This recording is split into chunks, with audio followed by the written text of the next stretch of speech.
Mr. President, 100,000 Kashmiris have died in the past 30 years because they were denied the right given by the United Nations, the right for self-determination. 100,000 have died and 11,000 women have been raped. There are two United Nations human rights reports on this. The world hasn't done anything because India is a huge market, 1.2 billion people. Sadly, the material prevails over the human. But this has serious consequences. Again, I repeat, that's why I'm here. Look, what is going to happen when the curfew is lifted will be a bloodbath. The people will come out. There are 900,000 troops there. They haven't come to, as Narendra Modi says, he's done this for prosperity of Kashmir. This is supposed to be for the development. These 900,000 troops, what are they going to do when they come out? There'll be a bloodbath. Has he thought it through what happens then? Mr. President, has anyone thought that what happens when there is a bloodbath? What do you think the impact will have on people of Kashmir? What do you think they will think? The way they have been boxed in their houses, treated like worse than animals, no rights. Thousands of all the political leadership has been arrested, taken out of Kashmir. Even those Kashmiri leaders who were pro-India have been taken out. 13,000 boys have been picked up and taken to God knows which destinations. So what do they think? What will the people of Kashmir do when they lift the curfew? They will be out in the streets. And what will these soldiers do? They will shoot them. They've already used pellet guns, blinded young boys. In the last 6 years, the 5 years, the oppression that has gone on in Kashmir. And so, Kashmiris will be further radicalized. Mr. President, there will be another Pulwama. And guess what? India will blame us. They're already blaming us. They're saying all this is happening because of Pakistan. One of their defense ministers said, there are 500 terrorists lined up on the border to go in. Why would Pakistan send 500 terrorists when there are 900,000 troops? What impact are they going to make? What will they do? And why would? Don't we know that the moment there is some terrorist attack, all that will happen is there'll be further cruelty and oppression of the people of Kashmir. We will just give the 900,000 troops to further crush the people of Kashmir. And then we'll give the Indian government an excuse that, look, Pakistan is a terrorist state, and this mantra that has gone on, Islamic terrorism. The moment you use this catchword, Islamic terrorism, the whole world turns away. No one talks about human rights. You can do whatever you want, which is what has happened in Kashmir, because they keep using this word, Islamic terrorism. And this is what they're doing right now. What do we benefit from further increasing the cruelty on the people of Kashmir? And why would we want this? But there is no other narrative left for India. As when they lift the curfew, whatever happens, Pakistan will be blamed, and there is always a danger of another Pulwama. They might come and bomb us again, and then another cycle might start. And what does Narendra Modi think? That 180 million Muslims of India are thinking right now. Aren't they watching these Kashmiris stuck inside for 55 days they've been stuck in? Aren't they watching? What do you think? Don't you think that the Muslims will be radicalized in India? And I'm talking about 180 million people. And when they get radicalized, there will be some incident in India somewhere down the line. again we will be blamed. And I'm warning you right now, again we will be blamed. And Mr. President, what about 1.3 billion Muslims who are watching this? And they know that it is only happening in Kashmir because they're Kashmiri Muslims. This is not happening to Kashmiri Hindus. They know that this is happening because of their religion. So what do you think they will be thinking? What do you think the Jewish community would think if there were, forget 8 million, 8,000 Jews stuck like this? What do you think Europeans would think? What do we think? I mean, any human community, if their members are stuck like that, what do you think they will think?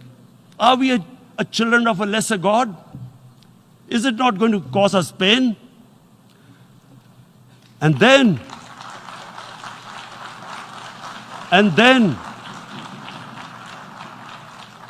I'll tell you what will happen. People will, in the 1.3 billion Muslims, someone will pick up arms. I know we've been brought up with films, Western films. This good, decent guy doesn't get justice. He decides to pick up a gun and start seeking justice. There was a film made in New York, famous film called Death Wish. This guy gets mugged by and his family, his wife gets killed or something. He can't get justice. He picks up a gun and he goes around shooting muggers. And the whole cinema cheers him on. So what do you think the Muslims are thinking right now?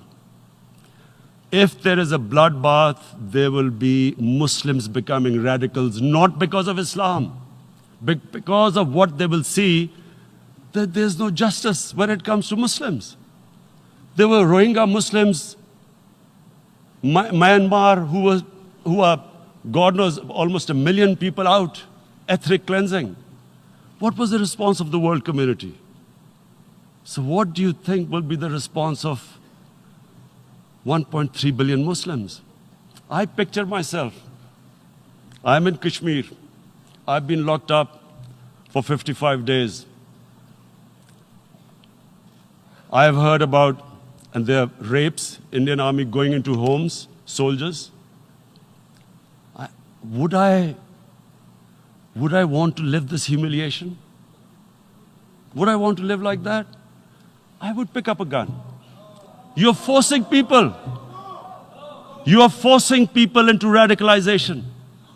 When people lose the will to live, what is there to live for? And this is what, if you can do this to human beings, you are actually radicalizing people. And so, Mr. President, I want to repeat here, this is one of the most critical times. There will be a reaction to this. Pakistan will be blamed. 2 nuclear-armed countries will come face to face like we came in February. And before we head in that direction, the United Nations has a responsibility. This is why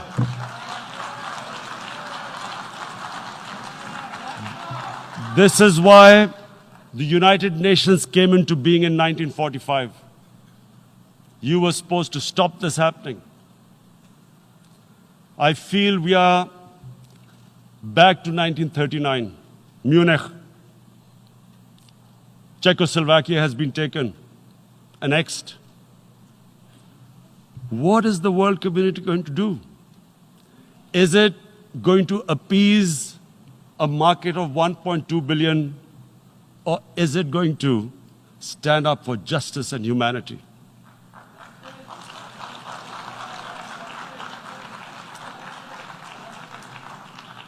If this goes wrong, you hope for the best, but be prepared for the worst.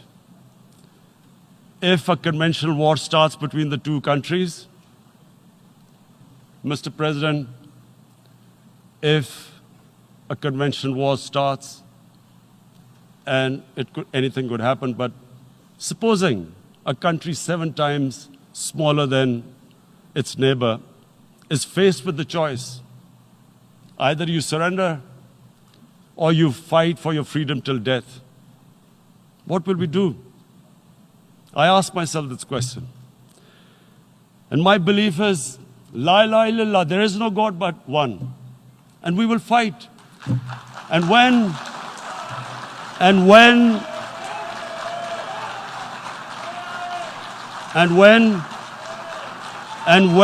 a nuclear armed country fights to the end, it will have consequences far beyond the borders. It will have consequences for the world, which is why I repeat I'm here. Because I'm warning you, it's not a threat. It's a fair worry that where are we headed? And I've come here to tell the UN, you've got to, this is a test for the United Nations. You are the one who guaranteed the people of Kashmir the right of self-determination. They are suffering because of that. And this is the time. This is the time not to appease like in 1939 appeasement took place. This is the time to take action.